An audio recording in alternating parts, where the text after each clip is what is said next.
کل فیلم اینجاست؟ بله. بکاپی چیزی ازش نداریم؟ نه. فکر میکنم اینجوری برای همه بهتر باشه. تا وقتی من اینجا اجازه نمیدم هیچ کدوم از این بچه‌ها رو از این مدرسه بیرون ببری. برای شما چه فرقی میکنه؟ میخواین یه نفر به عنوان عامل این اتفاقات معرفی کنین دیگه. من هستم. این تنتون رو نشینه میگیرم. این بندگان خدام دارن به وظیفه‌شون عمل میکنن دیگه. منم دارم مسئولیتم انجام میدم. مسئولیت این بچه‌ها با منه. اینا اینقدر سنشون کمه که حتی حق رأی هم ندارن.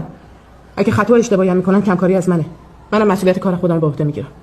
ان شاءالله که بقیه هم پای مسئولیتشون وایسن. محترم. مسئولیت نکن. انگار متوجه نیستی چی داری میگی یا؟ چرا؟ خیلی خوبم میفهمم چی دارم میگم. میگم کلاه خودمون رو قاضی کنیم ببینیم کمکاری از کی بوده. یادتون رفته؟ ما قرار بود مسئول بچهای مملکت باشیم. اما یه سری از این آقایون رفتن برای بچه‌هاشون بهترین مدرسه رو ساختن. همین که خیالشون از بچه‌هاشون راحت شد، یادشون رفت که مسئول همه بچهای مملکتن. اگه شما نمیشنوین حتما یه گوشه شنوایی پیدا میشه. من آمادم. میتونین منو به خودتون ببرید.